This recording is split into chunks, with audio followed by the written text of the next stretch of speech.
I think after all this theory that we've just stumbled through, it might be good to work a couple of simple problems, because nothing is as convincing as seeing how things actually come out.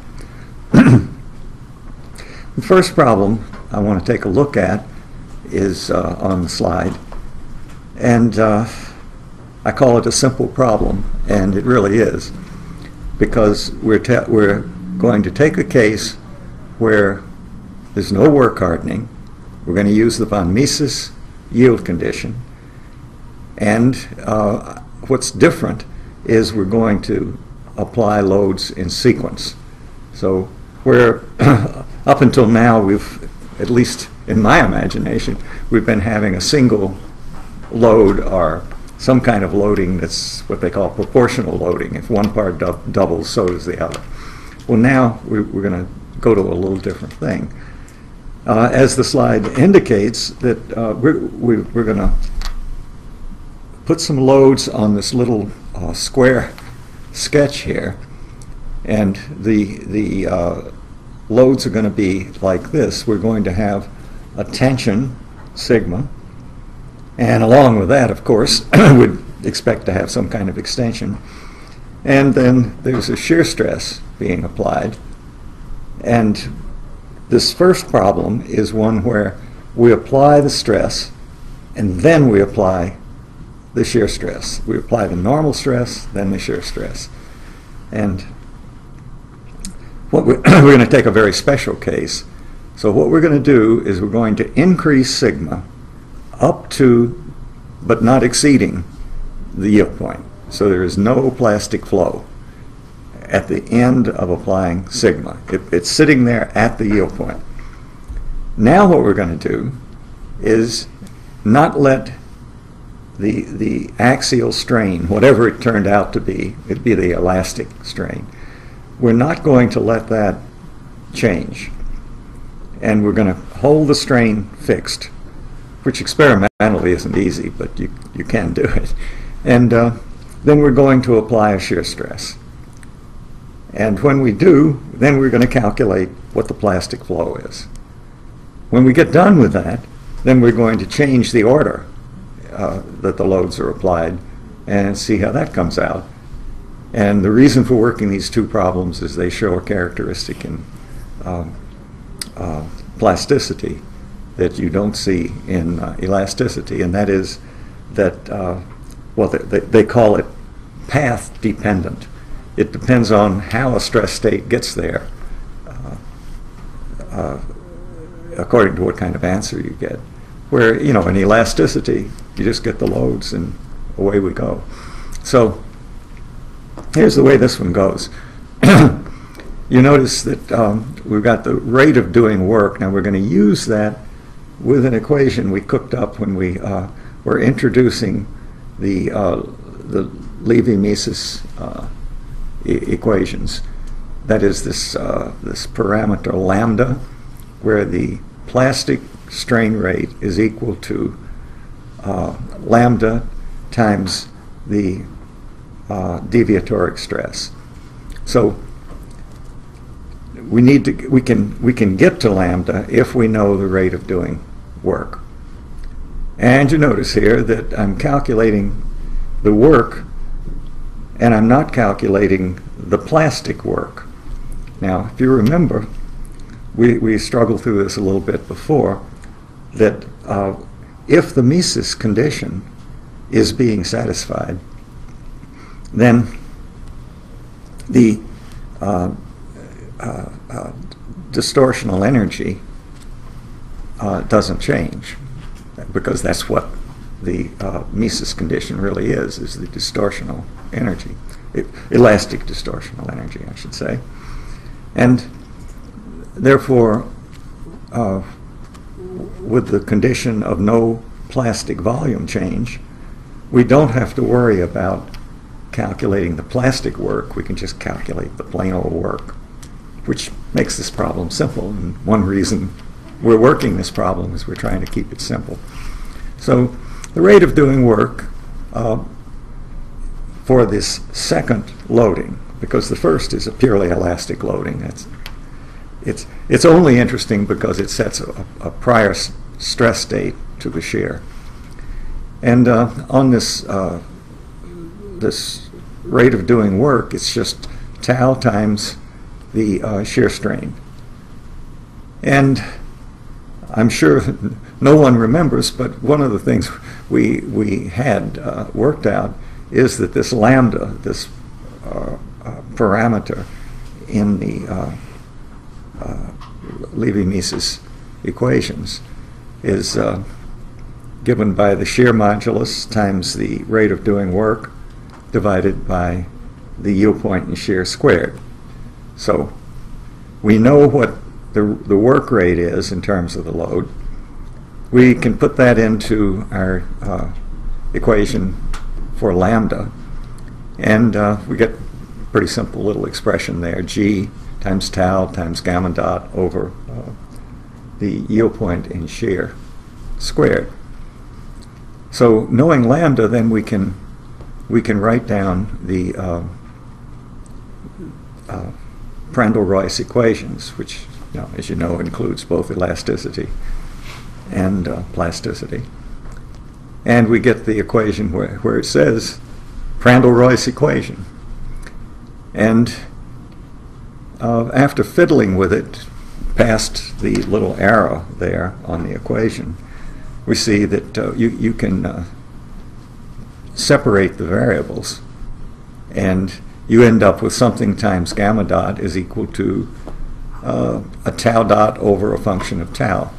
So all you have to do is be able to integrate, and any table of integrals will tell you what that integral is. I've written it down here. And that enables you then to find an expression between the shear stress and the shear strain. And it's this hyperbolic tangent that you get.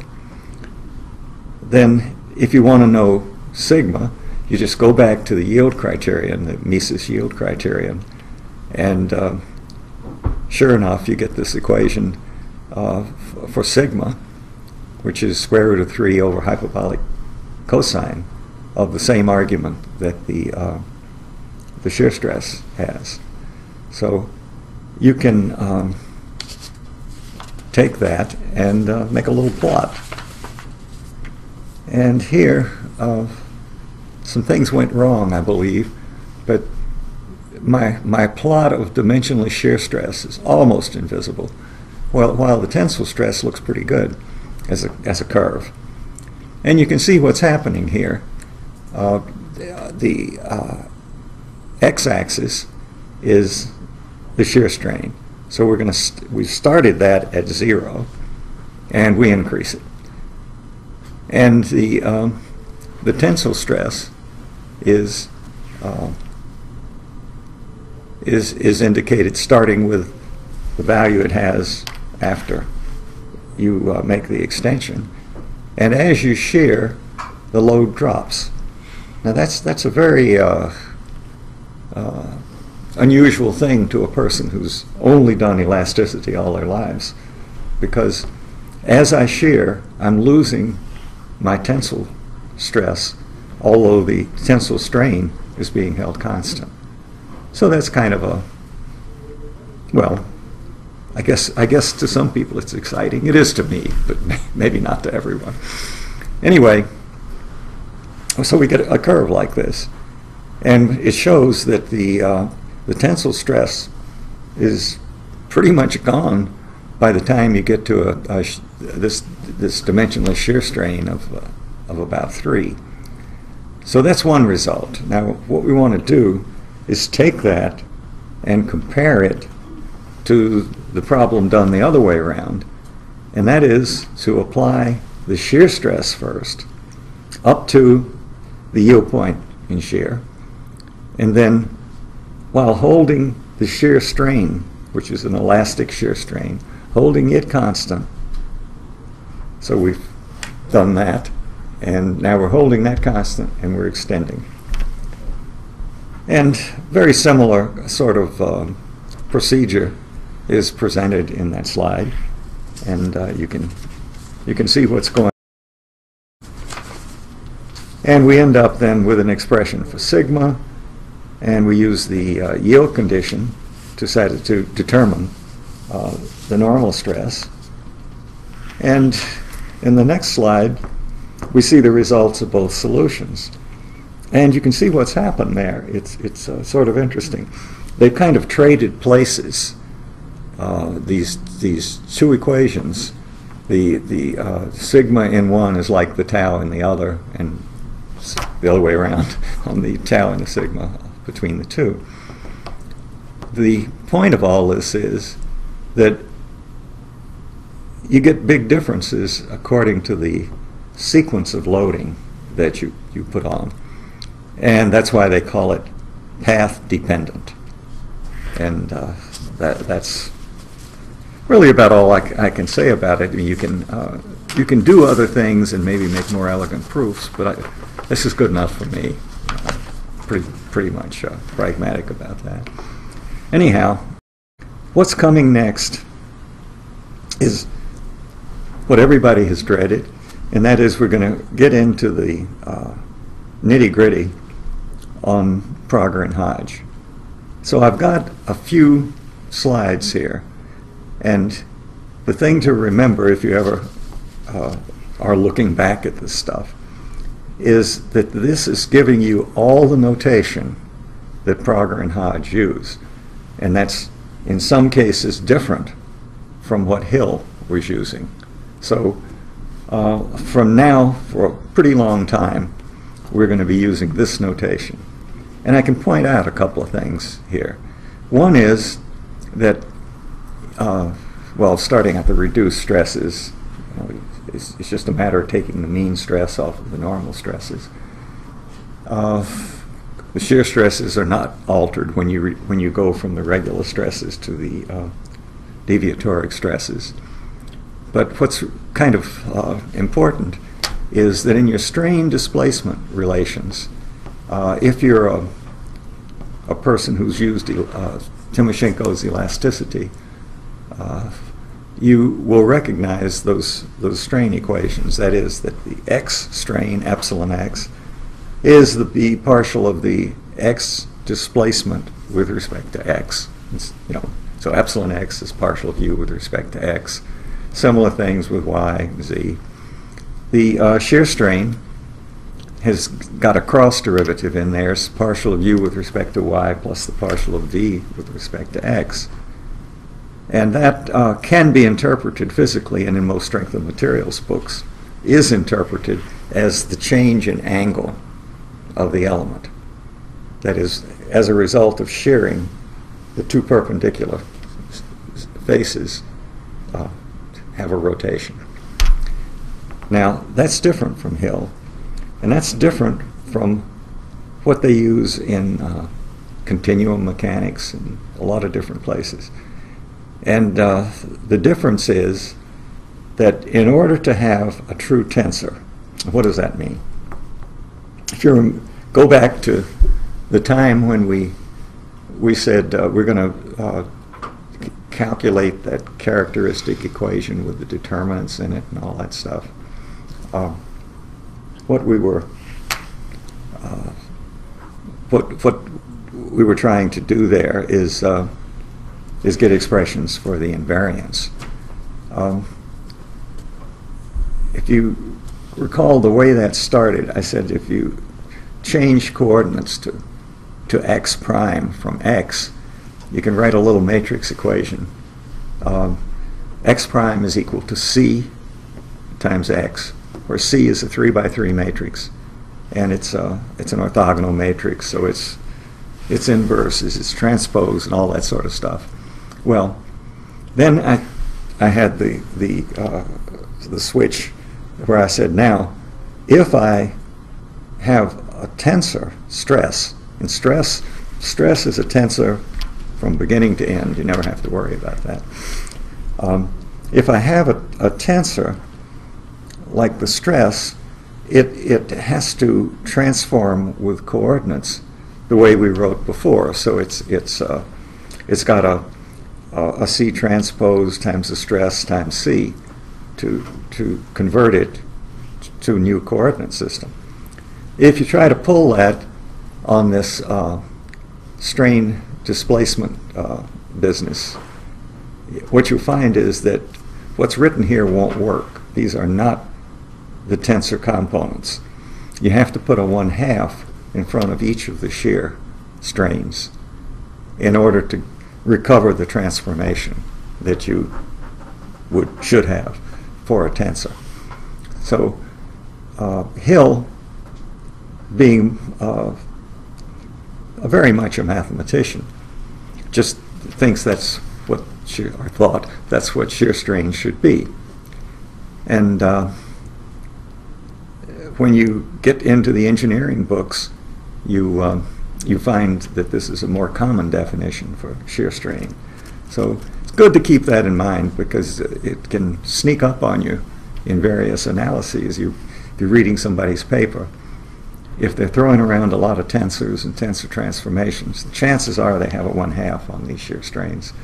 And if they're talking about angles and so on, then they're using what I would call the engineering shear strain.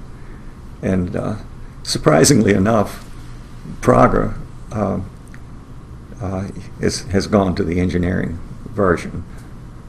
And I guess that's because he was originally trained as a civil engineer. He acquired mathematics, but he wasn't trained originally in mathematics. So if you were to take this in account, we could write this in all kinds of tensor terms, but we're going to follow Prager and Hodge because we're trying to understand what he's got, and we don't want to get things any more complicated than they already are. These equations continue for a while, and I maybe have put more than I really needed to put, but the next slide includes Hooke's law. I don't mention on there that under Hooke's law, I think most mechanical and civil engineers would recognize this, but maybe not everybody, that G is the shear modulus, E is the so-called Young's modulus, the slope of a tension test, and K is the compressibility. And nu is Poisson's ratio, the lateral contraction when you extend a bar. So when you start converting these things into the deviatoric forms, you get things that look very simple. 2G times the deviatoric strain rate is equal to the stress rate for the normal components, and for the shear components it's 1G, and that's this business creeping up of the tensor notation. Because if we would have used Hill's notation, we would have had 2G all the way. And mathematically, when you're trying to prove things and fiddle around with equations, it's very nice just to have one equation and not have to separate shear and normal stresses. And the last equation under Hooke's law is really just the rate of change of the volume. That's the elastic change, and we're just always and forever throwing away the plastic volume change because of Percy-Bridgman, and everybody jumps on that bandwagon, and everyone believes that now. The yield condition is the von Mises condition written there, and I've written it so maybe it's easy to refer to. This is the way I have scribbled it in my copy of Prager and Hodge. These are just the regular, plain vanilla stresses on the left-hand side. In the middle is the yield point and tension squared. And on the right side, K is, of course, the yield point and shear. So I'm always getting mixed up on that, so I try to keep that equation handy so I don't get too confused. The condition for no permanent volume change is given there. It's the plastic strains. I'm not sure I said it right. Under Hooke's law, those primes, this is Prager and Hodge notation. Those primes are for the elastic component of the strain, and for the plastic he uses a double prime. And it's kind of confusing. Okay. So there is a prime and a dot. The dot is... Which equations are we talking about? In the Hooke's law, there is a prime and a dot. So these are... Well, the dot is time rate of change. Yeah. Prager likes to write his equations in as though time is a parameter. And Hill has a very mathematical way of saying that these equations are homogeneous of order 1, I think is the mathematical expression. And then he writes things in differential form. But Prager tends to use dots all over the place. So, he's looking at the rate. And that's okay, because toward the end of his book he's getting into these limit theorems. And those are all rate theorems. So you might as well have rates all over the place. I suppose that's his reasoning. The next slide is picking up things that happen later in the book. Well, continuing with these equations from Prager and Hodge, I've tried to write down just about everything that appears in the way of governing equations. And this Levy-Mises criterion was really the thing that established how the plastic strains were related to the stresses. We've already talked about that a little bit before. The Prandtl-Reuss equations, where you add in the elastic part. And then remembering that Prager and Hodge's book uses the incompressibility condition, and they use the Mises distortion energy condition. You can write the work done, this W with a dot on top, as is indicated there, which is handy. And then the last equation under the Prandtl-Reuss formulation is the result that we found for finding this lambda, which I just used on those two simple problems that we worked. So this is just putting it someplace where it's out of the way. And it's good because it gives the relation between the shear modulus, the work rate, the parameter lambda, and the yield point in shear. I really haven't said anything about Prandtl. He died in 1953 after World War II. And well, okay, first of all, he died before they started giving the Timoshenko medal. I think there's some question in my mind whether he would have gotten it, because he was in Germany through the war, and he had an incredible group of people that worked for him.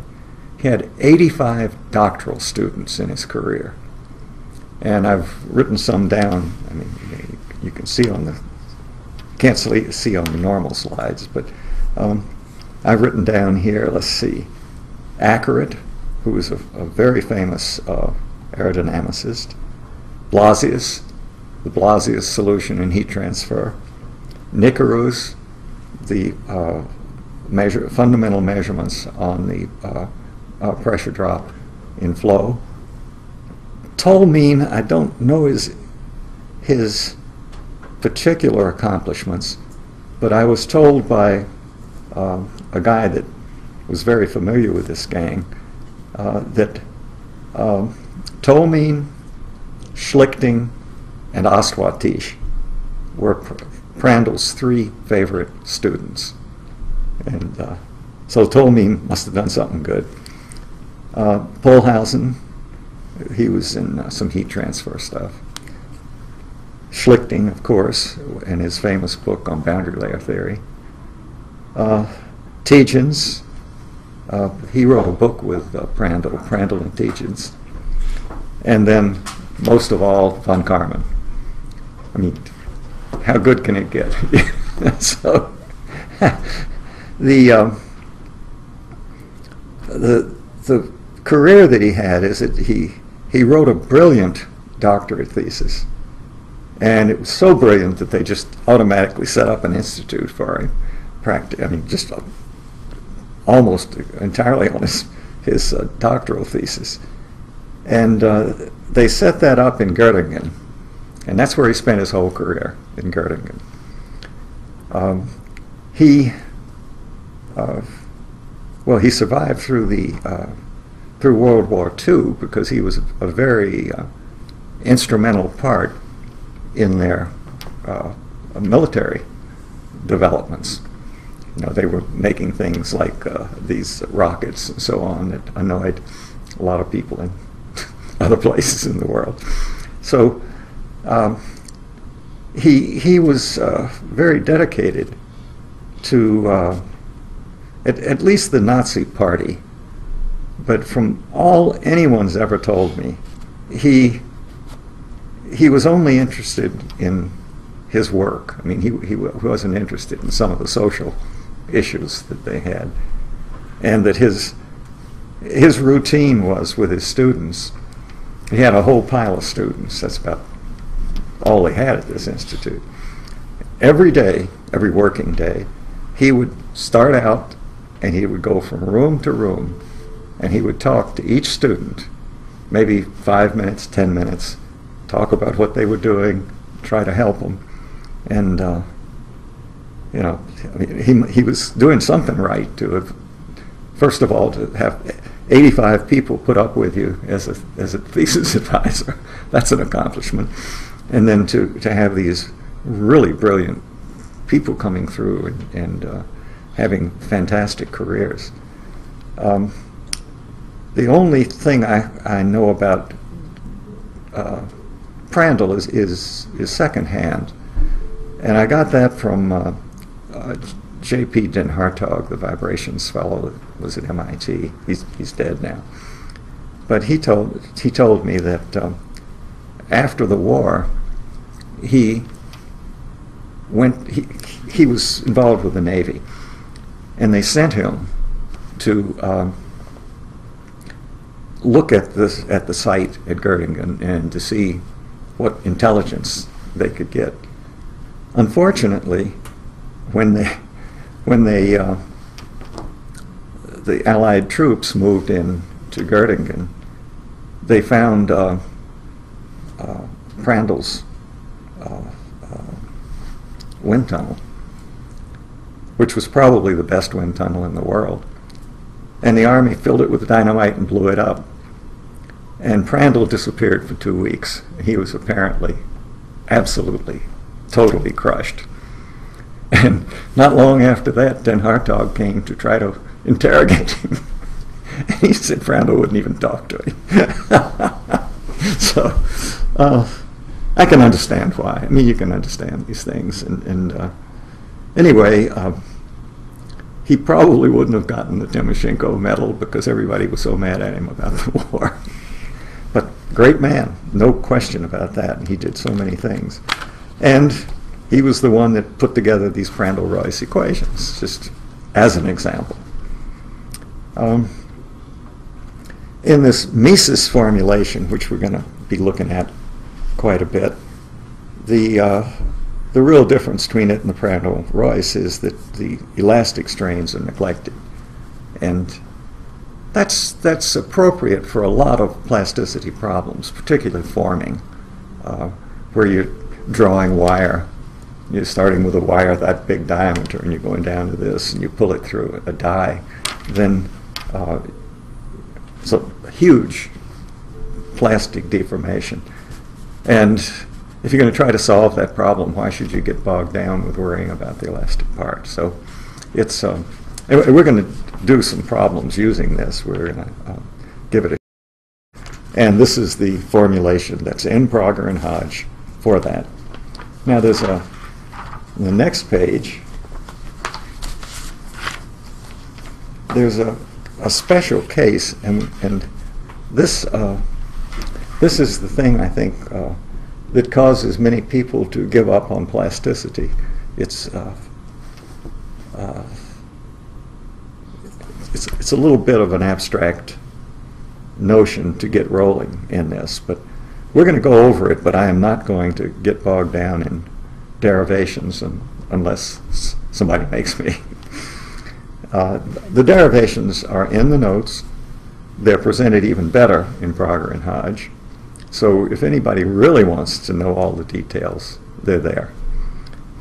The special case of interest is for plane strain. There's been a lot of problems worked with plane strain.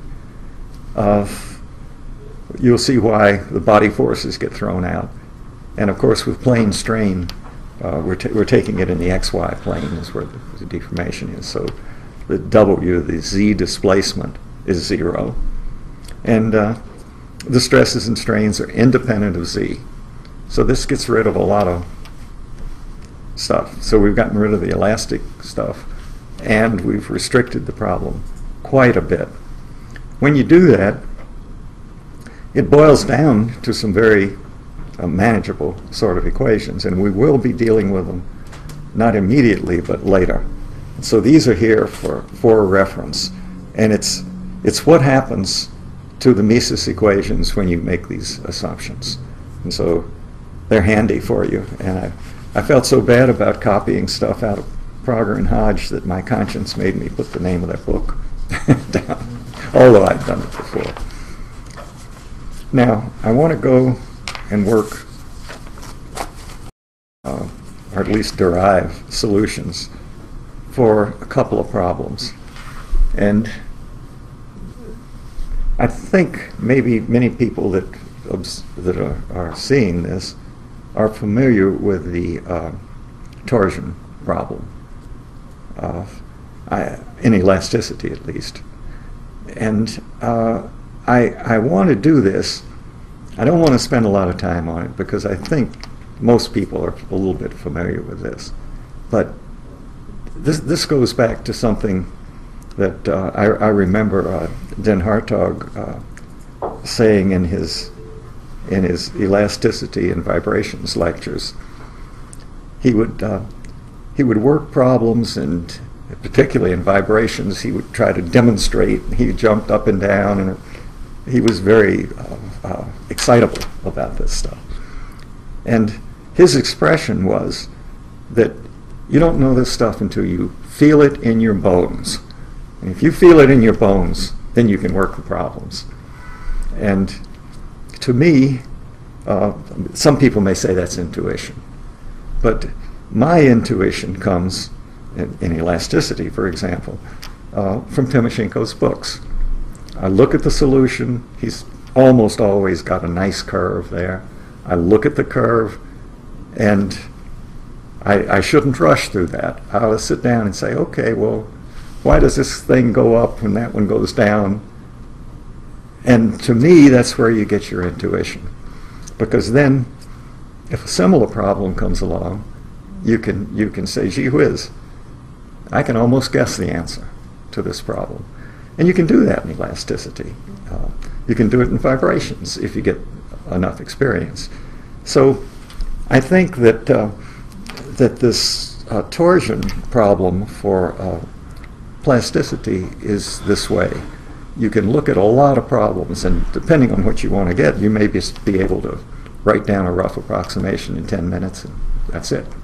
So I think we should try to stumble through this and see where we can get. So I'm intending to go through this rather quickly. So we start with a tube of some sort, a vertical tube in this picture. And we take the origin of the coordinates to be z parallel to the axis of the tube, and the origin itself is at the centroid of the cross section. Okay. And in elasticity solutions, you know, the boundary conditions never work out quite right compared to the way people do things. So there's always this provision in there that you only look at parts of the tube that are far from the end, because, you know, when you're putting a load on the end, it's a little difficult to do it in the way the math does it. So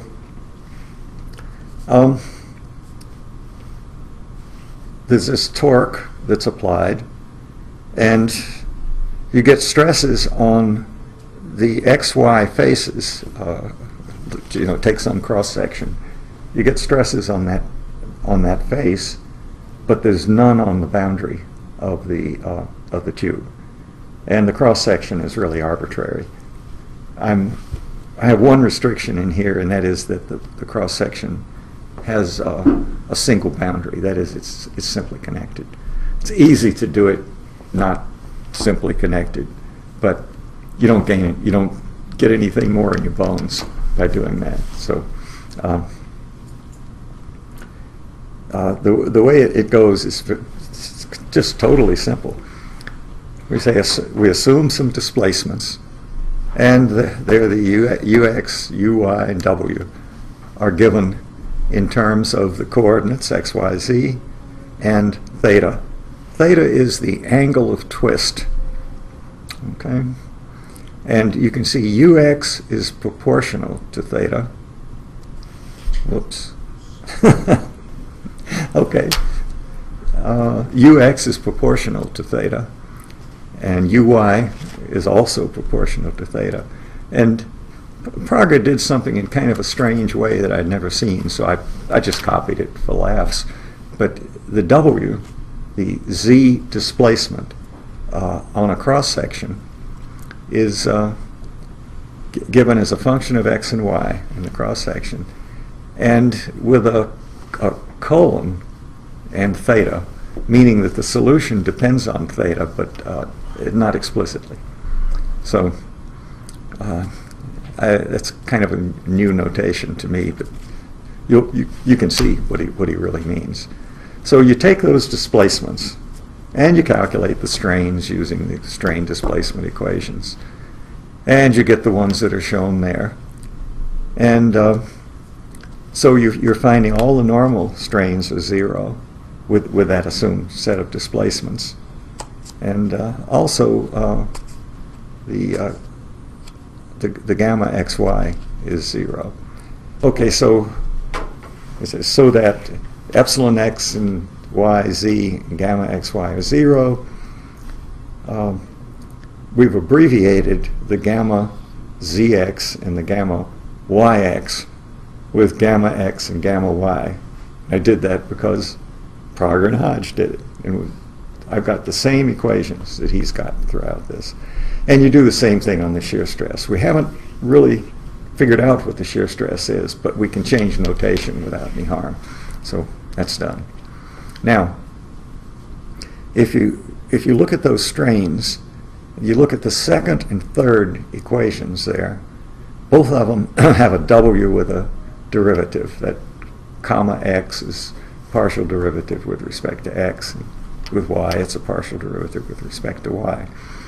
So I can take the one that's got the derivative with respect to x and just take the derivative of that whole equation with respect to y. And with the y, the one that's got the w comma y, I can take the partial derivative with respect to x. And then I get this thing that says now w comma xy, and I've got it from each of those second and third equations, which is good, because now I can eliminate wxy. Well,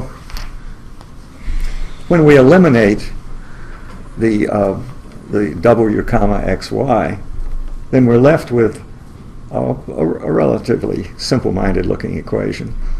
Gamma y comma x minus gamma x comma y is equal to 2 times theta. That's where we want to get.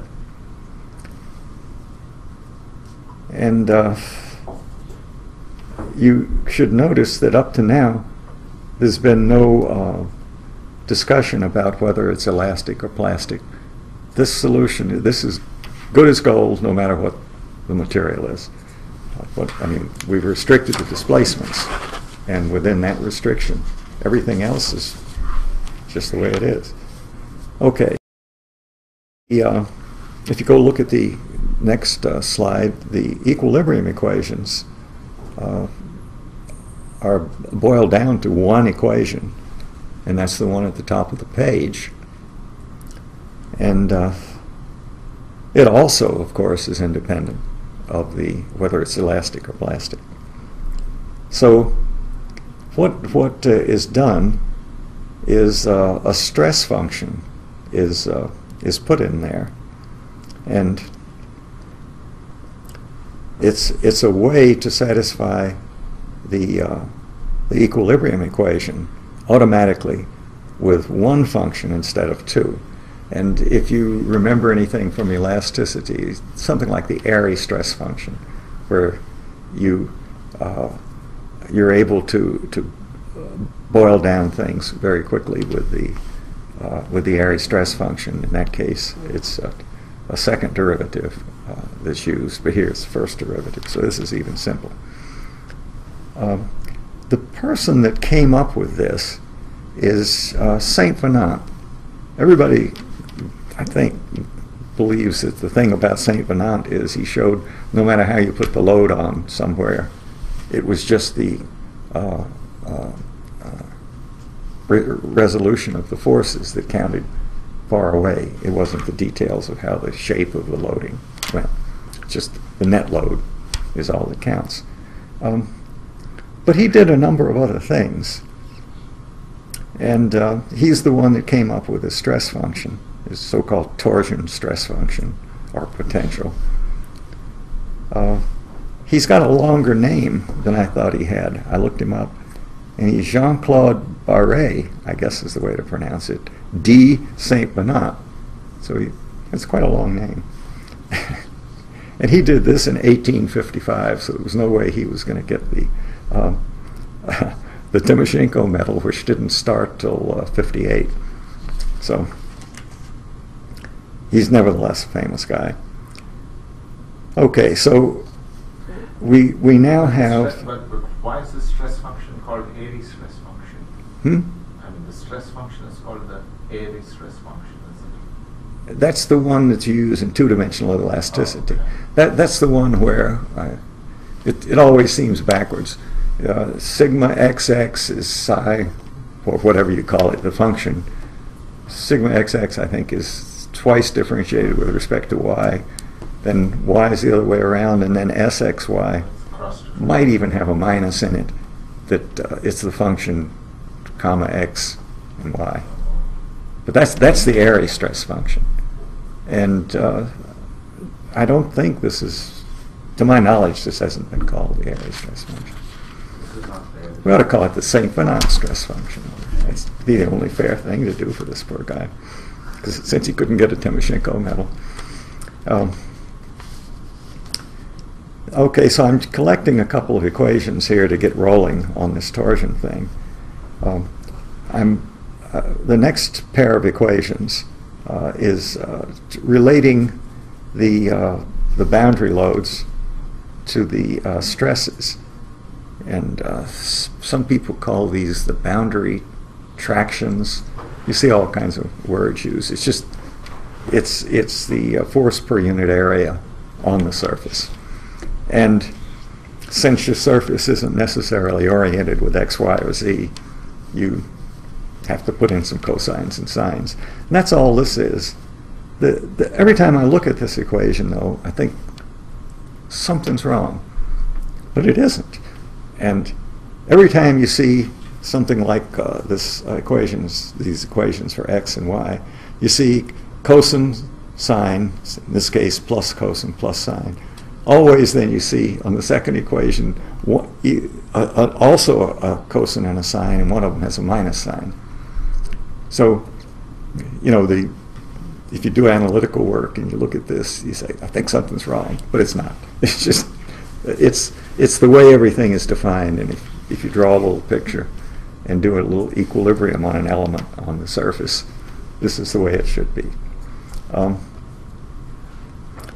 And on the surface, we define going around the surface with the elements ds, or s being the coordinate around the boundary. So this is just the next equation. This dx is equal to something and dy is something. That's just the geometric thing that anyone that knows trigonometry ought to know. And so you put all this together along with the stress function and the condition that on this xy face, when I get to the boundary, my shear stress has to be tangent to the boundary. Right? And that should be apparent, because if the shear stress isn't parallel to the boundary, then there's another shear stress on the perpendicular face, and there's no load on the boundary. So it's got to be tangential. And if you work out what that tangential component is, and that's what's happening in this equation, it starts out tau x cosine alpha and so on, and you put in the stress function, you come out to the fact that this derivative of the stress function around the boundary is 0. This is good. Any mathematician loves to see this sort of thing, because that means your boundary condition is that the function be constant all the way around the boundary. And usually it's taken as 0, because why not? It has no influence. So that's what we're going to do, pretend it's 0 on the boundary. And remember, it's a simply connected boundary, so we don't have to worry about any other boundaries. One boundary does all, because that's all that's here.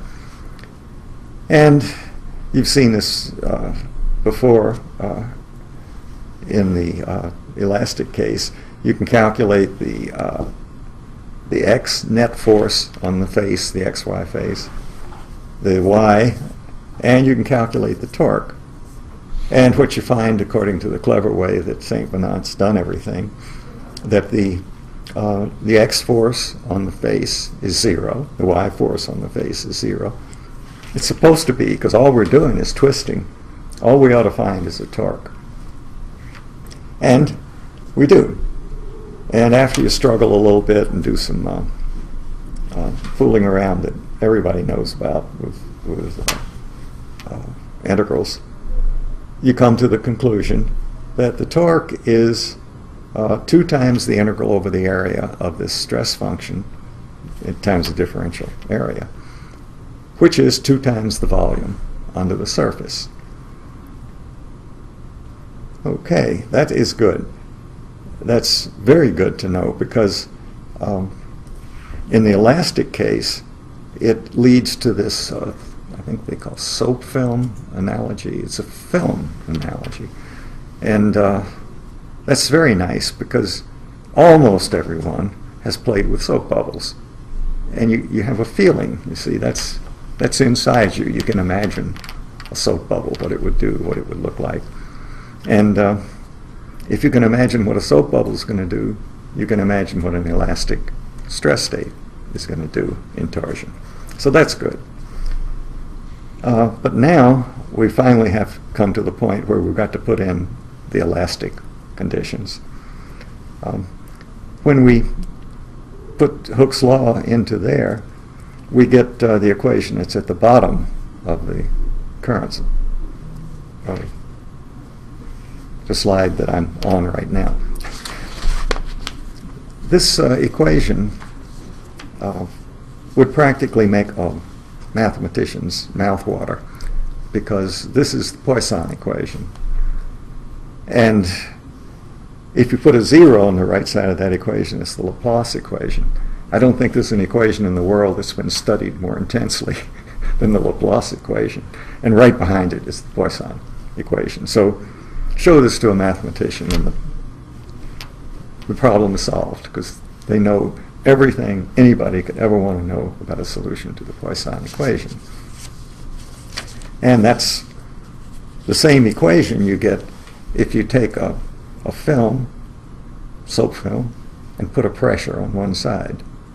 And it deflects. And that's a solution to the Poisson's equation for a small deflection. And that's where this soap film analogy stuff comes from. Well, we don't quite have that. On the next slide, I just threw in, kind of for laughs, the solution for a torsion problem of a circular cross-section. And the function is so easy you can guess it, because this Poisson equation only has second derivatives. It's got to be something to do with x squared and y squared, r squared. Since it's a circular section, you might as well use a cylindrical coordinate system. It's going to be like r squared. And the top of that slide, the first equation, is just assuming that and working out all the details. Now, you've no doubt seen this. If you fight your way through it and get down past those 5 equations, it's really just deriving a bunch of stuff. You get to the conclusion, which is a reiteration of that last equation, that the g times theta times the angle of twist is 2 times the torque over pi a4. That is exactly the same equation you get in strength of materials, right? That the torque is equal to g I sub p times the angle of twist per unit length. So at least everything is checking. Now, what happens if I replace the stress-strain curve with using the Mises with just plasticity? Everything stays about the same. What these earlier equations show is that whatever that surface is, elastic or plastic, whatever that surface is, if I go to a point on that surface and I find relative to the xy plane the maximum slope, that's proportional to the shear stress, and the direction is perpendicular to the maximum slope. Okay? So knowing that and thinking about it a bit, you would conclude that in the plastic region I have to have a constant slope because my shear stress, that's proportional to my resolved shear stress. So I've got to have a constant slope. It's got to have 0 on the boundary, because that derivation had nothing to do with plasticity. And so I'm building kind of a little tent here. In the case of the torsion problem, if I just kept twisting and twisting and twisting, I would just have a constant slope figure that would be heading for the top, which would correspond to the angle of twist being infinite, and I would form a cone. Okay, so that's good. You know, I think that's good because you can visualize how, as the torque goes up, the volume would go up, and how the shear stress distribution would be. It's not real helpful on this simple problem, but it works for anything. That's the good part. Something worth noticing is that if you compare the torque for the cone, that is, you just twist and twist and twist, to the one where you twist until the slope at the edge, you twist elastically until the slope at the edge becomes equal to the yield point and shear. If you do that, then you have a torque, in this latter case, a torque for initiating yielding. With the cone, you have as far as you can go. This would be sort of like collapse. And I don't know if you've had the thrill of taking a ductile sort of material like the ones they use in the oil industry and putting it in a torsion testing machine. Now, the usual testing machine, you pull or you push. But if you take a rod, you know, say a 1-inch rod, it's that long, and you clamp the two ends, you start rotating one end. It's a ductile material. It doesn't get in to the sort of stability that we looked at for the tension case. And I was amazed. This was when I was a grad student, I was fiddling around this way. And you start twisting it, and it twists, and it twists, and it just keeps turning. And it doesn't neck, it just keeps on twisting. And eventually it does come apart. But if you were to run that experiment, and if it was a perfectly plastic material and followed the rules we're looking at here, the ratio of the initial yielding to whenever the thing finally broke apart would be roughly the ratio of the volume under the cone to the volume under the parabolic dome that's got a slope equal on the edge equal to K. So I've got that worked out here, and that turns out to be 4/3. So you twist, it starts to yield, and you go another 33% torque before you get to the fully plastic state. And those are numbers that people like to calculate because sometimes that's important. Now on a chunk of metal that you're loading, this number of 4/3 is not atypical. It's kind of a number that you frequently find. Okay, so we'll look at some others later. Continuing with this business of the ratio of the what I call limiting torque to the torque to initiate plastic flow. This 4/3 obviously can be calculated in a continuous way, and Prager and Hodge go to the trouble to do that, and I've included the equation at the bottom of the page that they get that would tell you as a function of theta, the angle of twist, what the torque would be. And obviously for that equation to be valid, the theta has to exceed the yield point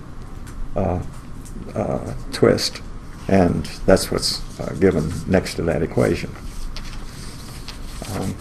Now, something I definitely don't want to talk too much about, I want to just kind of scan through, is the determination of what's sometimes called the warping function. And what happens here is when you twist, and now it has to be not a circular cross-section, but some kind of weird cross-section. If you twist it and look at the displacements, you'll see that it moves out of the xy plane, and that's called the warping function. That's the W. And this can be determined in a completely straightforward way.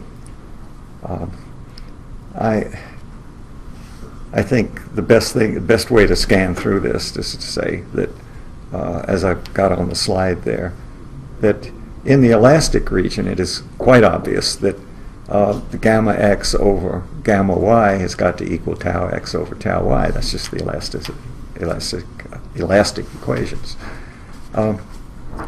It also turns out, and that's proved in the next little bit, that that's true in the plastic case also. So that makes life really simple. And the gruesome details are sort of indicated here, and the solution is indicated on the next slide. But if you look at the picture on that next slide, the sketch, this is a part of a cross-section that we're looking at. We're looking at an xy plane, and the line labeled C is the boundary, the outside boundary, and the line labeled gamma, that's a capital gamma, I guess, is the elastic plastic boundary. So R is a point on the elastic plastic boundary. And one way to figure out what this solution is going to be with any kind of a shape is you go to the boundary and take a normal to the boundary with a slope of k. And sooner or later you're going to hit the elastic plastic boundary, and that's just the way you do it. That's a simple way. And Prager and Hodge give a real simple way of looking at this. If you look at this figure again, you'll notice that normal to C, which is QR, goes out, and it, in this picture, it misses that line, misses the origin, xy, by the amount d. So d is the perpendicular distance from QR to the origin. And the result of all this is given in the last equation on that page, and that is that the rate of change of W with respect to that n, which is shown in the figure, that is the distance from the elastic plastic boundary toward the outer boundary, dW dN is equal to theta d, where d is that offset displacement. And I really don't think you need to know anything else, because working out a warping function, you can do it, the equations are here, but I don't think you buy much with it. If you just know that answer, you look at the picture and you've got it. Now the next slide is the payoff, in my mind, to all this stuff for the torsion. And the several figures on there, and the one at the top that says figure 13A and B is demonstrating something. And what's going on here is they're giving a profile that they're applying torsion to, and you see there's a little plastic zone there. And the point of all this is that if you go over and look at the, I guess it's B, they've got something that's impossible. That is, you're going from the point they're calling A, and as you go out, you have, from the point where you're starting, you go through the bounding point where this elastic plastic boundary intersects with the outer boundary. And you can see what's wrong there. If I draw the normal at A, I'm supposed to be at the stopping point of the plastic region, and yet I'm crossing it. So that can't happen. Okay, just the equations just won't let that happen. So if you're trying to guess what a plastic region is, well, you probably logically wouldn't draw a figure like that anyway, but you should know not to anyhow. So that's what that's all about. Then the next one down looks like this figure 14. It looks like more or less like an ellipse. And you can see what's happened is you've gone all the way around the boundary, and at each point on the boundary you start out with a line that's going up with a slope of k. And this is now for a fully plastic case. So what happens is that these lines meet along a single line that's marked O1, O2 in that figure. And you get sort of a circus tent looking thing. Not all circus tents are circular there. They're a little bit longer. You get something like over a football field. So you can pretty much guess what the limiting torque on that would be. Now the last figure is something, I don't know if you've ever experienced this, but if you hear two mathematicians discussing a re-entrant corner in a cross-section doing anything,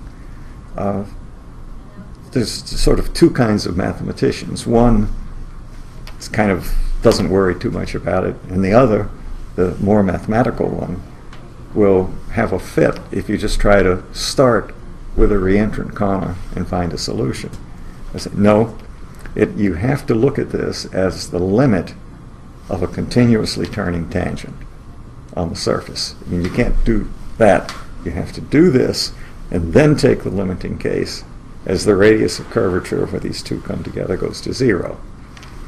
And this is a beautiful example of how you would go wrong if you didn't really think of the continuously turning tangent going, because what you see here in this last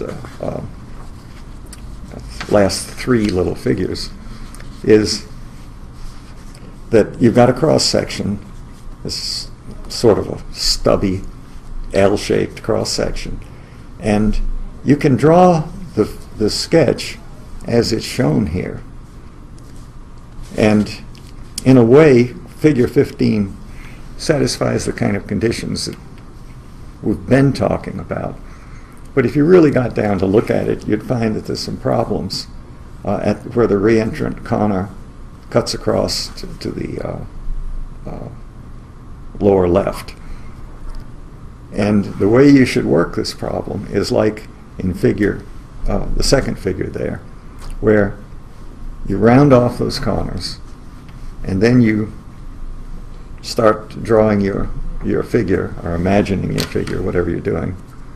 And if you do it that way, you'll get the right answer and you'll get C. So C is the right answer, and is it not C? It's 16B is the right answer, and 15 is the wrong answer. And I think that makes mathematicians seem a little more useful when you realize that there is something to some of these arguments. I remember Sternberg and Carrier wrote a paper about a very similar problem, and they started out the paper by saying, we don't think anybody's going to really care about this paper, but we want to show how you can do this continuously turning tangent on this problem. And they got the answer that had been chosen as the answer by someone else before without doing the limiting process. So usually you come out all right. And we're going to see later when we get into fracture mechanics, there was a huge battle that went on with Sternberg and Max Williams, because Max Williams was doing the sort of thing in figure 15, but it was right. He just believed it, but every time he'd present a paper, Sternberg would get up and deride him horribly for his mathematics. I don't think Sternberg ever thought the solution was wrong. He thought the mathematics was wrong. So that was what he was talking about. There's another problem I want to go through very quickly. And it's, in this case, it's because it's a problem that most people know about. They've seen it in books and so on, at least the elastic one. But Prager delves into this, Prager and Hodge delve into this more deeply because they find the elastic plastic solution, and they reach some conclusions that are the kind of conclusions we haven't come across up to now in this stuff. So I want to just once again quickly go over this. What we're going to do is we're going to work the Lame problem, if you're familiar with that. It's the thick wall cylinder. We're going to have an internal pressure, thick wall cylinder. Let's see, we're going to, yeah, we're finding an elastic plastic solution. And the one thing that they're doing that's a little bit funny is they're saying it's incompressible in the elastic region as well as the plastic region. The reason for that is that when you get to the elastic-plastic boundary and you try to match up conditions, all of a sudden the mathematics gets to, the algebra related to the mathematics gets to be a mess. And if you really want a clean answer that you can look at and learn something from, you're better off just to forget about the volume change in the elastic part, because then you can match the boundary conditions and so on. So with those restrictions, you can, well, first of all, it's got symmetry about an axis. So if you take a cylindrical coordinate system with r, the obvious direction, then you're only going to have one displacement, radial displacement. If it's incompressible elastically and plastically, so it's totally incompressible, then you immediately find the solution for the displacements, no matter what kind of material it is. And that's what's going on here. U is taken as the radial displacement. This the standard expressions for the radial strain and the tangential strain are given here. Epsilon z is going to be 0. And the incompressibility condition gives you the partial of u with respect to r plus u over r is equal to 0, which has the dead simple solution that u goes like 1 over r. And that leads to just a lot of simplicity.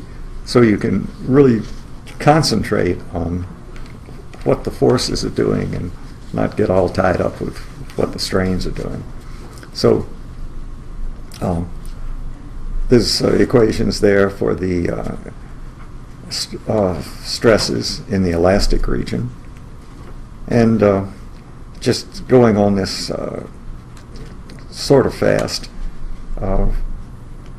you can calculate in this case now the stresses in the elastic region to the extent that you can get the deviatoric stresses. But you may be familiar, and this happens in fluids too, if the whole thing is incompressible, then you don't have any way to determine the pressure. Right? So that's a common problem in working a fluids problem. I mean, you've got to put some kind of boundary condition in to grab the pressure. So what is done here is you write your stress strain equation, you solve for the deviatoric stresses,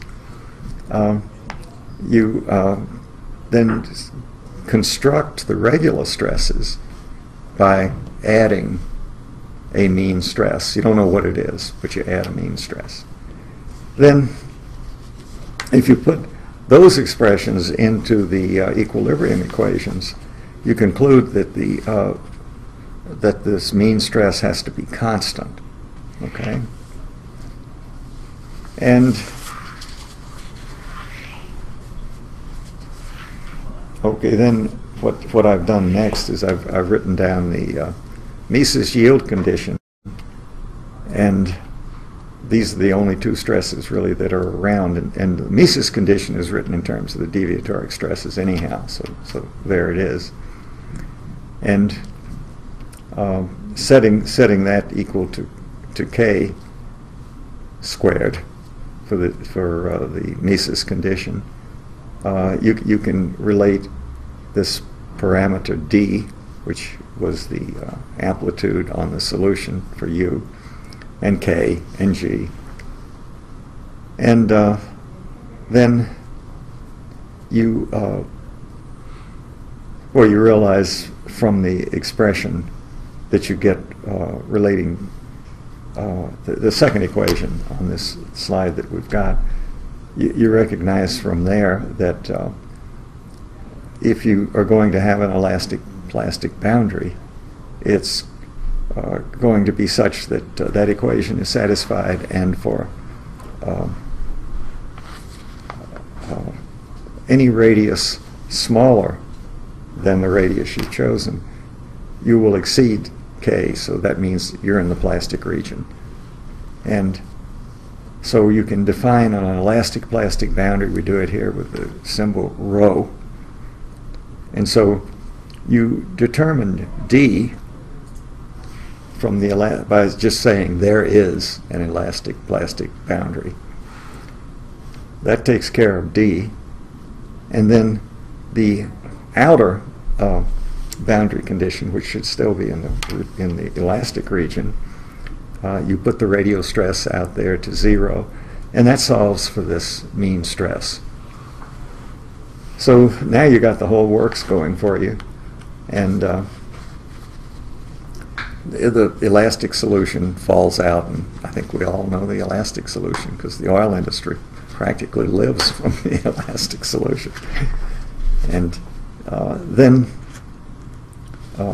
recalling on our strains, that our strains were, we came up with our strains independent of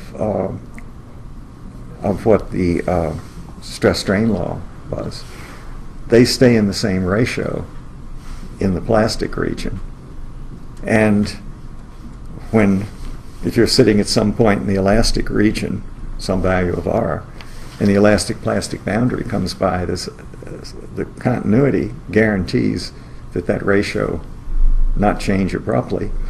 And if that ratio doesn't change, then you can pull the stresses directly out. And you struggle around a little bit with the radial force equilibrium, and you can solve for S in the plastic region. You see, that first S we got was in the elastic region because it was at the outer boundary. And okay, then the continuity of sigma R at the elastic plastic boundary gets this the value of S in the plastic region had a, if you like, a function of integration. So you're able to pull that out from the continuity at the elastic plastic boundary, and finally putting the radial stress at the inside radius, which we're calling A, equal to the pressure, we come up with a nice solution. And Prager and Hodge then take that solution and they look at the case where rho is equal to A, that's the initiation of yielding, and when rho is equal to B, and that's fully plastic. And they get these two solutions, P star for initiation and P double star for fully plastic. And last night, when I had nothing else to do, I worked out a couple of results here for different values of B over A. So this is the outside radius to the inside radius. And 1.1 is approaching a thin wall cylinder. And the ratio is about 1.1 between initiation and complete collapse. If you go to 1.5, this becomes 1.4. You can see they're pretty much together, because at least in the oil industry, you seldom get beyond something like that 1.5. That's pretty heavy drill color, I suspect. So this is a good result to have. But that's not the real reason I thought this should be included. And it's because of what I've written at the bottom of that slide. First of all, this problem was solved the hard way with not saying that it was elastically incompressible by Nadai. Now, I've kind of badmouthed some of the stuff that Nadai has done, but in this problem, there's no question that there's only one possible kind of displacement and one possible kind of set of stresses. So Nadai's solution is correct. absolutely correct. Nothing could go wrong on this problem. So he has a comparison of, that is, not he, but Prager and Hodge have a comparison with Nadai's solution. And it's interesting. It shows the influence of having elastic compressibility. But it's not terribly exciting, but it's useful to see that it doesn't make a heck of a lot of difference. Now he starts to worry about unloading after you've loaded. And what the situation is here is that as you load, you change the stress distribution, and you end up with something almost like, not quite, but almost uniform Hooke stress all over the place as your boundary goes out. And now when I unload elastically, okay? And that's fine. So I can do that. But if I get to calculating those stresses on unloading, I can get to a point where I start to re-yield, okay? And that's of interest, because if you have a pressure that you're putting off and on a lot, you don't want it to re-yield. And if it doesn't re-yield, the term that's used, particularly in structures, is shakedown. It does what they say, shakes down. That is, as I go back and forth applying the same max and min, I don't yield anymore after the first shot. So what Prager shows is that as long as you're unloading anywhere from the initial, as you'd expect, initiation of plastic flow, up to the point where you're fully plastic, anywhere in there, your unloading will be elastic if B over A is less than 2.2. That's why I didn't go bigger than 2.2, because I would have to get into things I don't really want to get into. So you're always going to shake down if B over A is less than 2.2.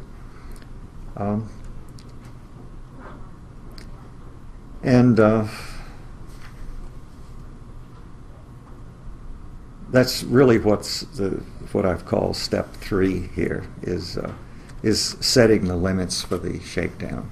And I just said what they are.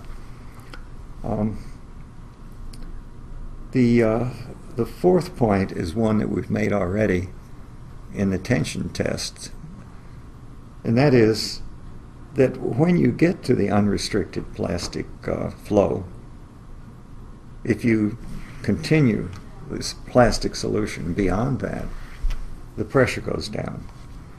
So that says it's unstable. And maybe that's why balloons blow up. I mean, balloons are more or less elastic, so I'm sort of getting there, but you reach a point where you get a maximum load. Well, there is a maximum load. The stress will drop, just like it does in a tension test if you take into account the finite strains. So you might say the solution is unstable. You might say, really, between this and the tension test and some stuff we're going to see later, that anytime you get to the limit load, you have an unstable solution. It might be fun, if there's time, to discuss what stability means, because in these notes I'm throwing around the term stable in a pretty cavalier way, and we could tighten that with a little effort. Let's see. Now the best part, and that's the last part here, is that he says, well, if you start to look at finite strains, and what he means here by finite is not 1.1. You know, you go to really big strains. Then you have to use something like a finite strain definition. And he concludes out of that, it's a very good discussion, by the way. It's got a lot of implications that apply to a lot of things. So it's a good thing to just sit down and read it and relax and then read it again, and a lot of things there. But he says finite strains need not be considered when using Mises theory, but Prandtl-Reuss theory requires it. Why would that be? Well, that has to do really with the physics of what we're dealing with. If I'm using the Mises theory, I'm only looking at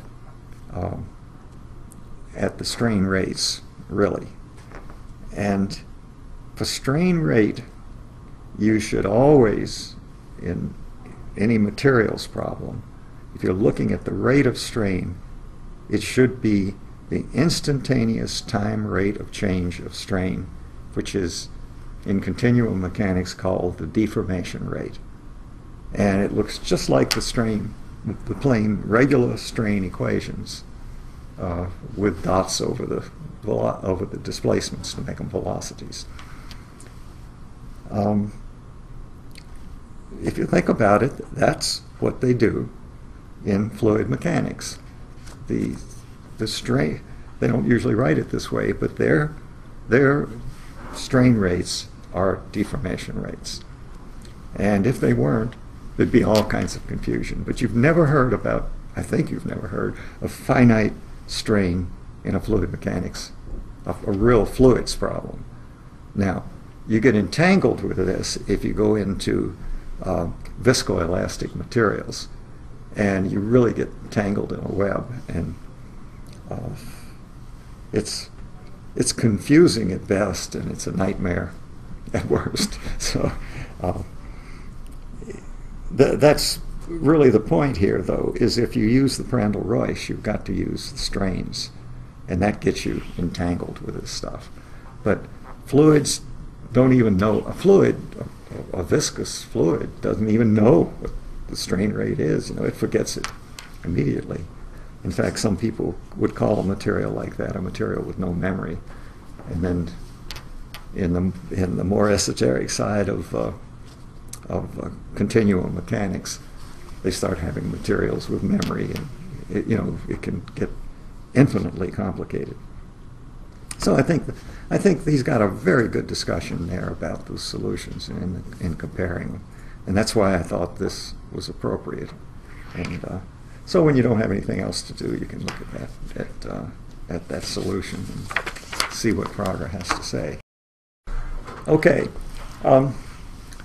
what we're now going to do is go into Chapter 5 of Prager and Hodge and review what's in there. And it goes under the general name of plane strain general theory. That's what Prager and Hodge call it. But we're using Mises theory, and of course that means we're neglecting the elastic strains and no body forces. And in fact, we're going to be using those equations in the pack of equations from Prager and Hodge that we showed you earlier. We'll see that those equations are the ones we'll be using.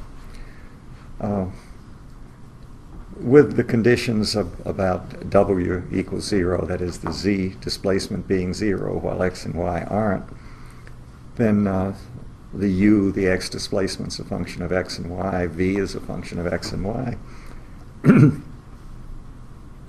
And we end up with three non-vanishing strains. And these are given in that first equation on the slide.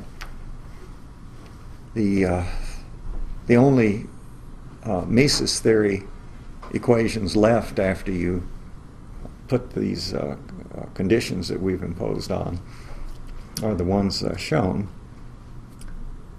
And there's a sort of a cute thing that happens, and it's, I guess, lucky too. You see that we're going to have the deviator stress in the z direction is going to be 0. So that allows us to get, in effect, to get sigma, the sigma z, that is the real z stress. We're going to get it out of the game. And we do that by setting this deviatoric stress to 0, and then expanding out what that really means. You know, that'll be sigma z minus the mean of the 3 principal stresses. And if you set those equal to 0, then you can solve for sigma z, and you get what's shown there, 1/2 sigma x plus sigma y. Also, it turns out that that is the mean stress. So when we put that then in the remaining equations for the stresses, we end up with S sub x being 1/2 the difference between sigma x and sigma y, and then sigma y being minus that for the deviatoric stresses. If we then take the Mises condition and put those results in, we get this equation. The one that counts is where we say the Mises condition for these circumstances is it's 1/4 of the difference of x and y stresses squared plus the shear stress squared is equal to the yield point in shear squared. Now, a funny thing happens that usually makes people get very discouraged, because we like to work, or at least I like to work, with equations where I have a good physical feeling for what the terms are. If I look at an equation that's got stress and strain, that's understandable to me. But the mathematics of this is greatly helped by doing what appears to be a little bit artificial, and that is to introduce 2 variables, omega and theta, not to be confused with the torsional theta. This is just a new parameter. It's a function of x and y, just like omega is.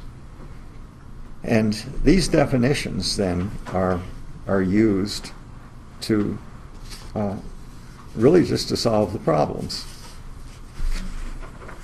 And the omega, you can see, well, it's the sigma x plus sigma y over 4k, which is equal to the mean stress over 2k. So it's a dimensionless mean stress. That's what omega is. Theta is related to Mohr's circle. And we're going to have to talk a little bit about Mohr's circle, because it's probably not the Mohr's circle that you had in strength of materials. It is, but with different names. This theta is, I'll just tell you the definition, and then we'll go look at a picture, see what it really means. Theta is the counterclockwise angle that you have to rotate the x face with to reach the face on which the maximum shear stress is acting. Okay, this is a 2-dimensional problem. Mohr's circle works. So the thing that's maybe most confusing about this is the usage of the word x face. That's the face on which x is constant. Now, I've never seen it really done this way anywhere else, because you talk about the x direction or something of that sort. But anyway, the x direction is normal to the x face. Okay. In terms of those variables, then, and the von Mises condition, you can write the stresses as shown in the last three equations there. So sigma x, sigma y, looks like a little arrow there, and tau are all given in terms of k, omega, and theta. The next page is some figures that I copied absolutely straight out of Prager and Hodge. And we got to go over those, because if you don't understand what's in this on this page that says some formulas, you're sunk. You'll never get it right. So let's go over that a little carefully. Well, I've got the upper figure and the equations to the right of it are just relating the omega, the theta, the sigmas with a little picture. So that's not terribly exciting. Underneath the top picture is one that's really set up to tie into boundary conditions and some other things we're going to do later. Okay. Then off to the right at the top is a picture that's a little bit like the one we just talked about, where those equations n of alpha and t of alpha just relate the stresses to the boundary loads.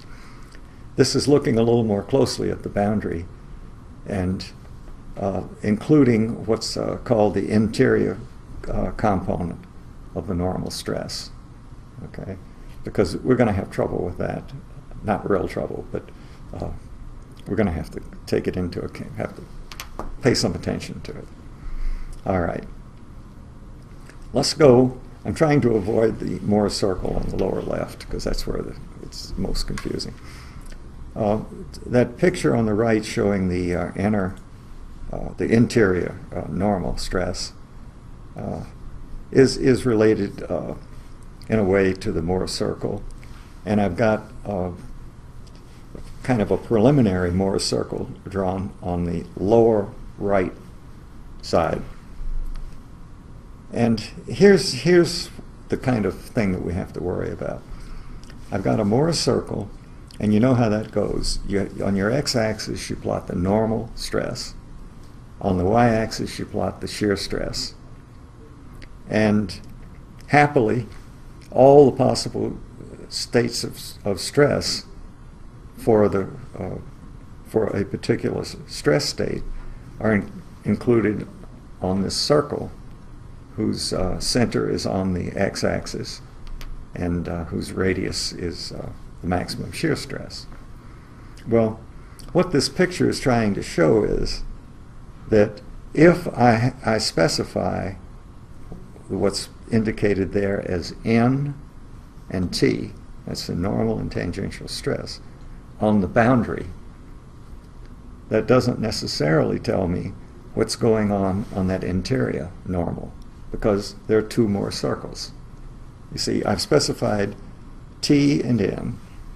I know my Mohr circle has to have a radius of k, has to be, the center of it has to lie on the x-axis, and I can draw these two circles. Okay, both of them satisfy the conditions on t and n, and both of them are just totally legitimate Mohr circles. So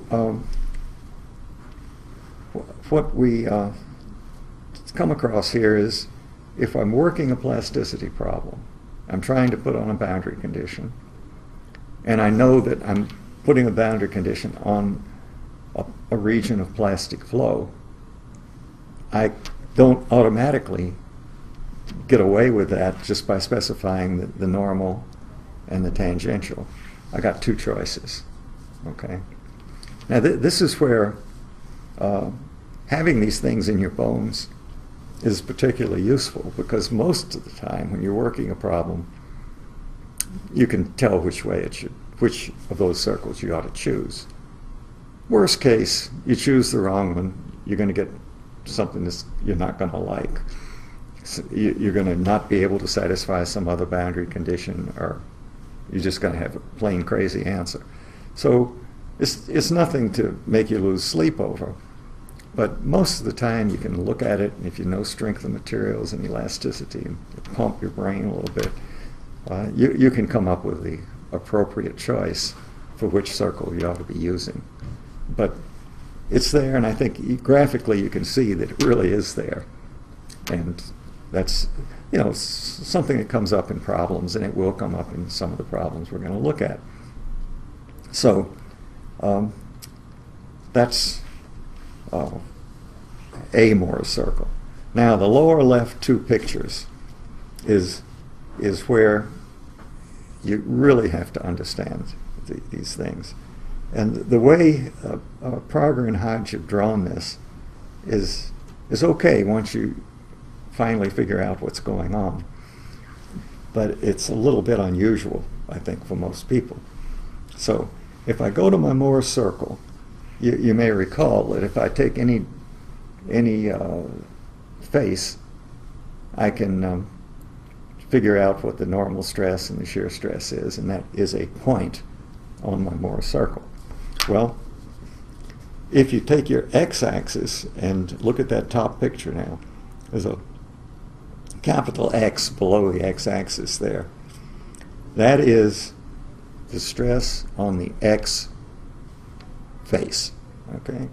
Now we jump down below to the lower figure, and you see a lot of lines and edges. It's kind of crazy. But if you look at the vertical line on there, there's an X on it. That's supposed to depict the X face. And the cross-hatching is supposed to depict the solid side of the X face.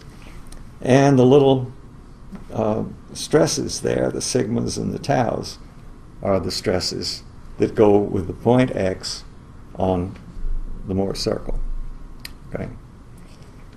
So now, if I go from the X face, so I'll run back up here and look at the X face, I want to find out what theta is for this particular stress state.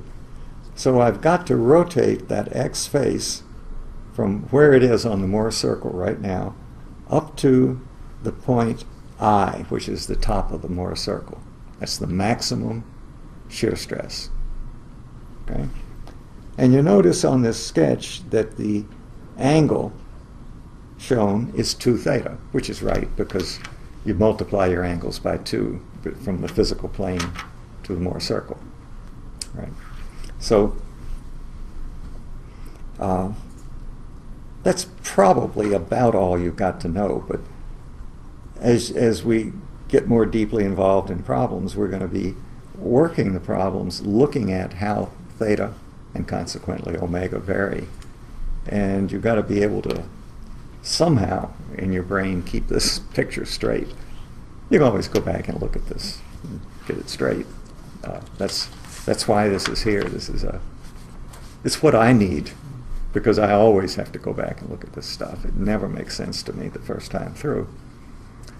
Anyway, the next slide goes in a little bit to this about the fact that there's more than one root.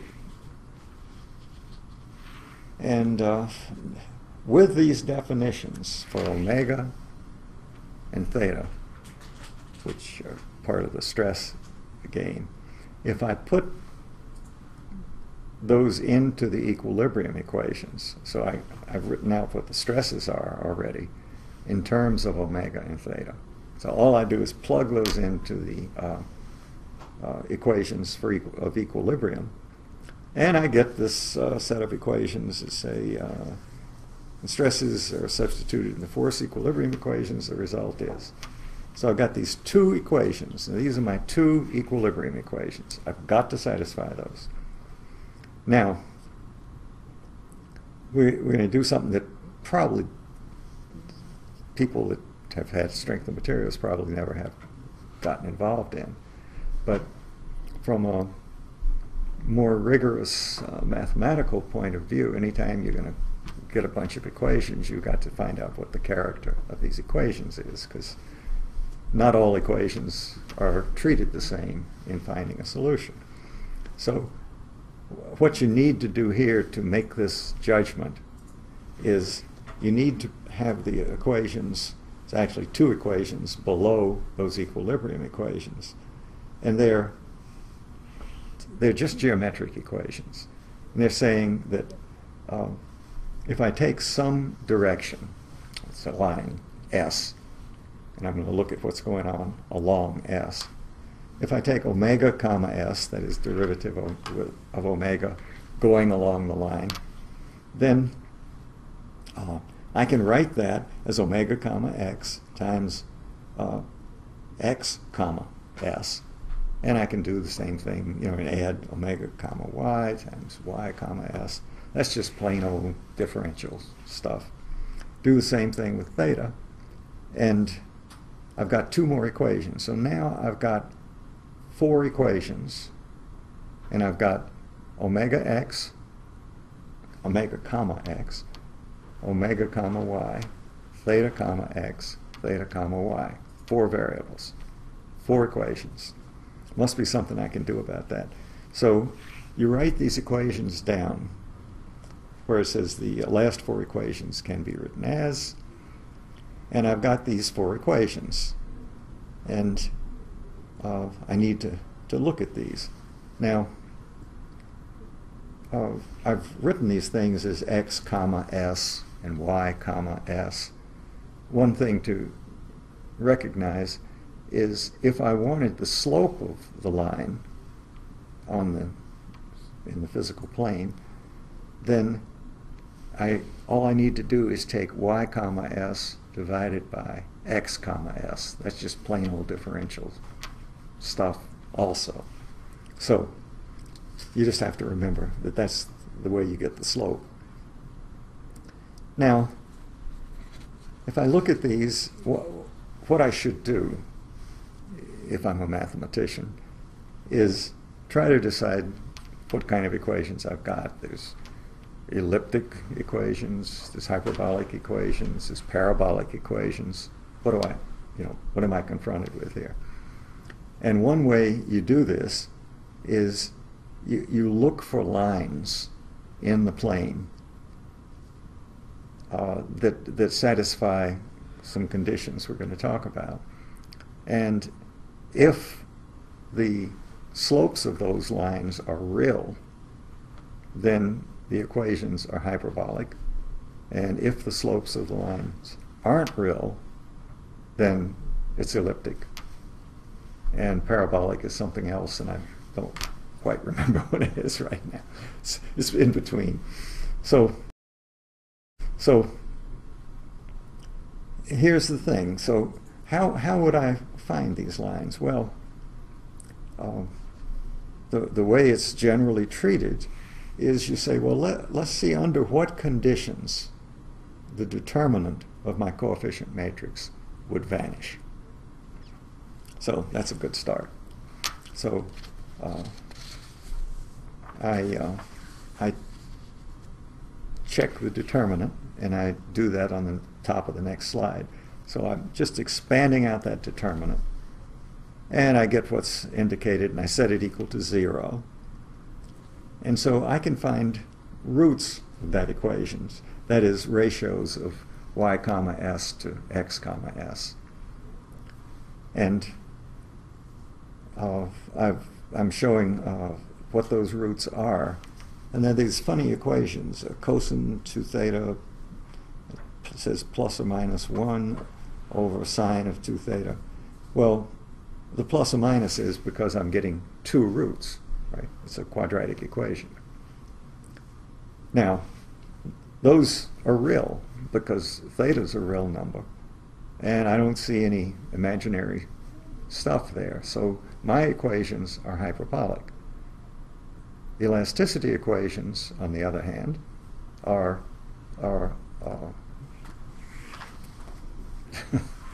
elliptic. So I've got a different kind of a situation on my hands.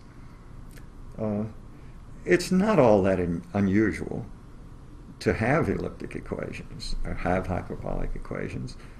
In the case of hyperbolic equations, supersonic flow, shock waves.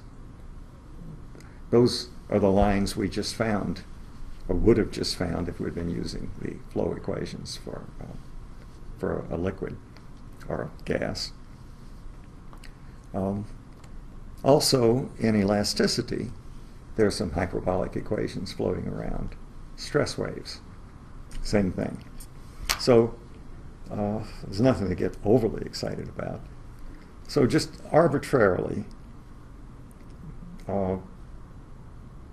we take those roots that we found with the plus or minus on the second equation on that page, and we put a plus in and say that's the first shear direction.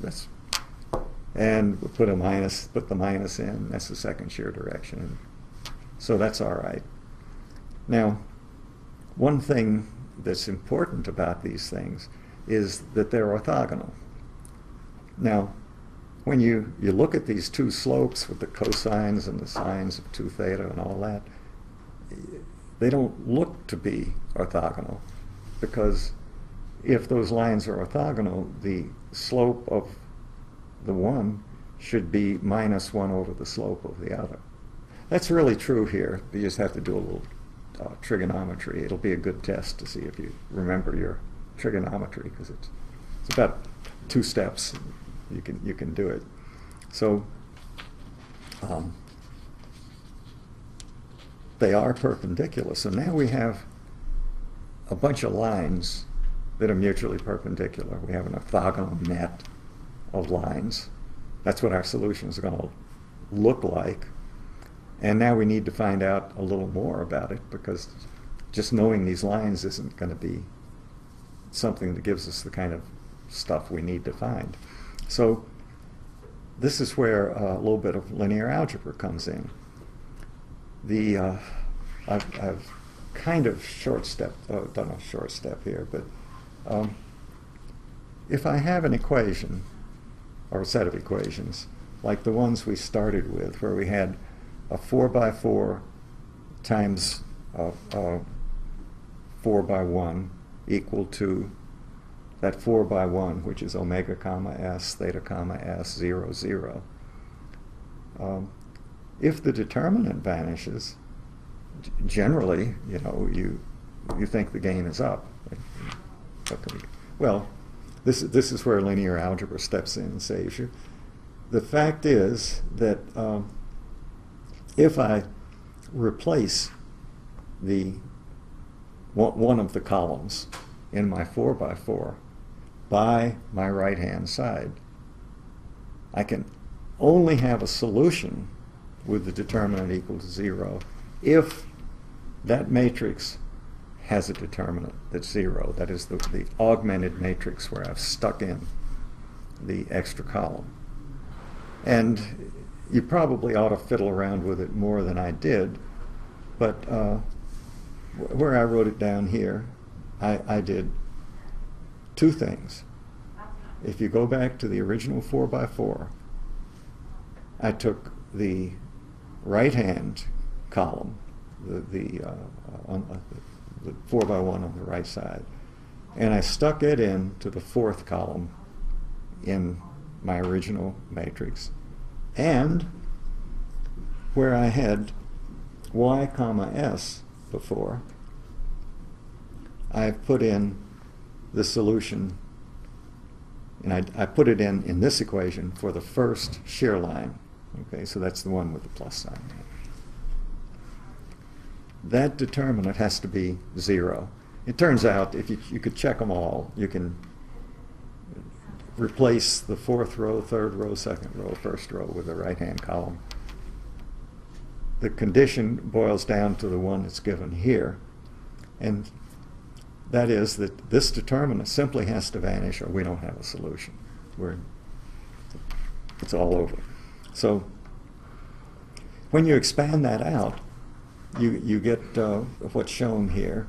It looks kind of complicated at first, but if you persevere, it comes down to the fact that what has to equal 0 is either x comma s equals 0, or omega minus theta, the difference, comma s equals 0. And that's the one we want. That's the condition that has to be satisfied on a first shear line in this field that we have. So if I know omega on one line, well, let's look at it a different way. Let's say if I know theta on a given line, then I can find omega. More particularly, I could say I know theta at one point, and I know the line. And if I know the line, I know theta, and I can find omega. So got lots of possibilities here with this. If I do the same thing with the second shear line that I did with the first, I find out that omega plus theta has to be constant on the second shear line. So that's the way you solve these hyperbolic equations, is you find these lines and you apply the conditions along the lines, omega minus theta and omega plus theta. And I'm going to show you in a little bit how you can lead yourself into getting row solutions. On the next slide, I have a sort of a graph there, which I now think has no purpose in being here as far as this set of notes goes. But it's rather cute, and it does point out something about the relationship between theta and the slopes of the characteristic lines. It's valid, but I've decided it's useless. If I had it to do over again, I wouldn't put that in. Okay, so now I want to tell you about two things, and then maybe we'll stop. Let me have a look at that. I want to look at the tools that are used to solve some of these equations. It's a couple of theorems. And the way to prove these theorems is to draw this little picture that's at the bottom of this slide. And what I've done is I've pretended I've got two first shear lines, and I have two second shear lines, and I've drawn enough of them to where they intersect, and so I've got a little distorted triangle. No, rectangle, how about that? A distorted rectangle. Let me pick out something here. Let's look at points D and B.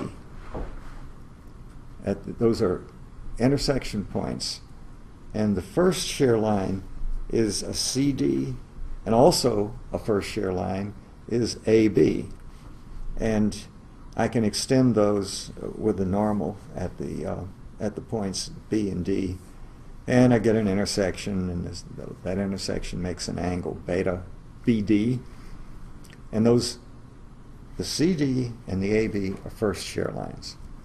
Okay, the ones intersecting them, AC and BD, are second shear lines, and I've extended those, or I guess Prager and Hodge, or someone that drew the figure for them, extended those to show that their included angle is BC. Okay. Now, what we know is, and all we know at this point, is that given these lines, we know that on the first shear lines, omega plus theta is constant. And on the second shear lines, it's omega minus theta on the first, omega plus theta on the second shear lines. At each point A, B, C, D, I would expect to have an omega A, omega B, omega C, omega D, theta A, theta, so on.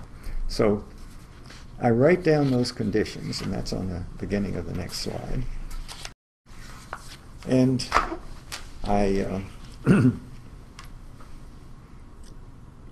I fiddle around here. I do a little bit of abbreviation, or Prager and Hodge do a little bit of abbreviation. Take the differences and name them H, K, L, and M.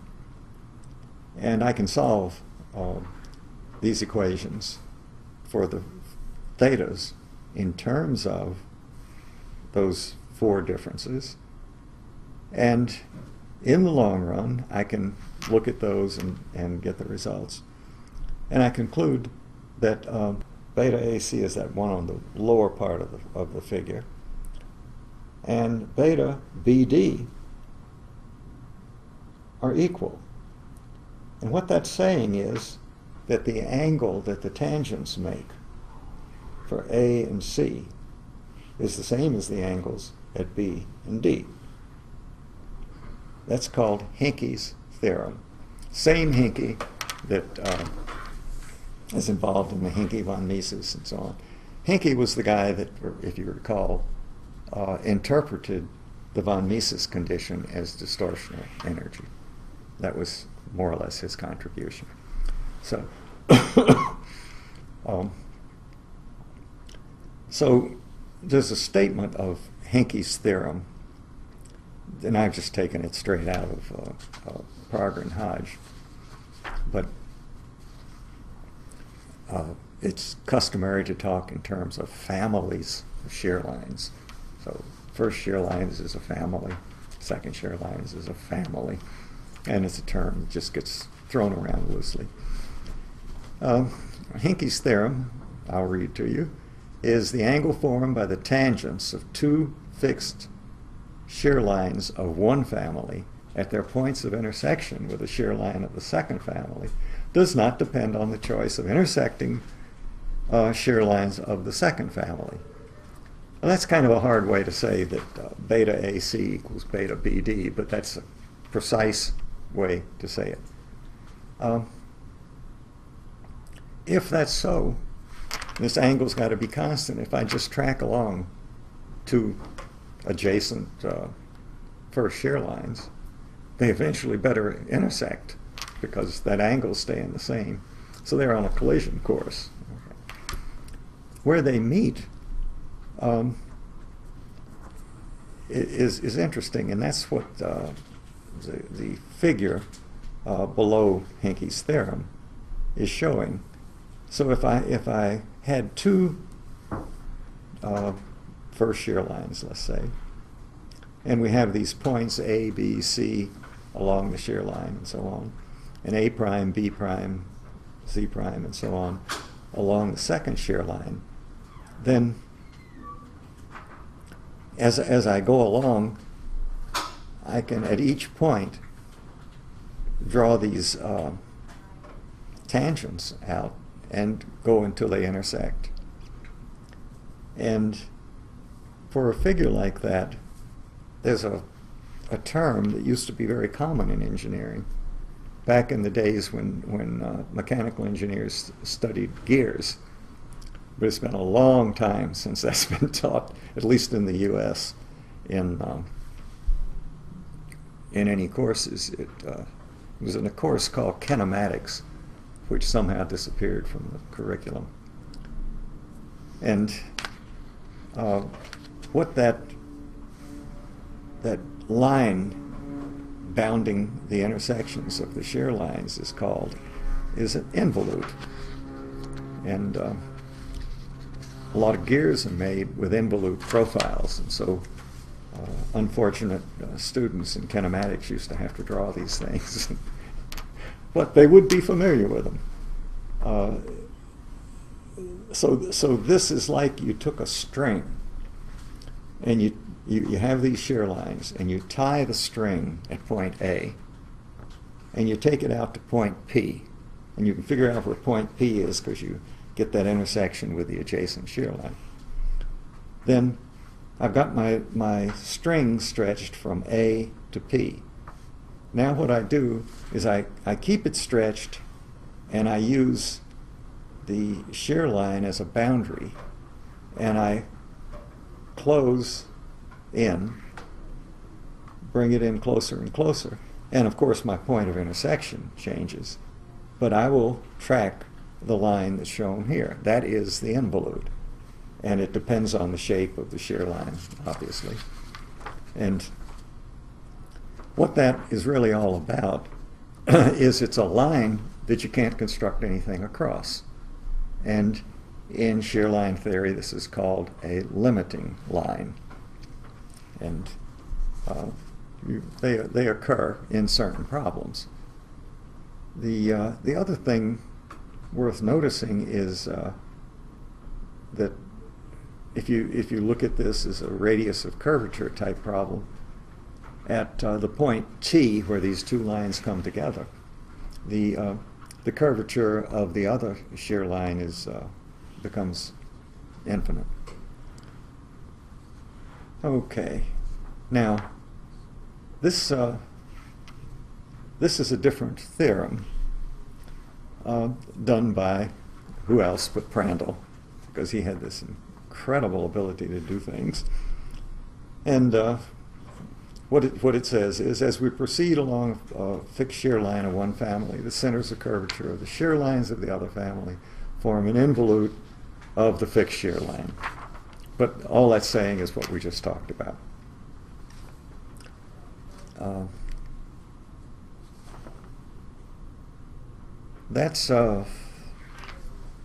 That's really the basis.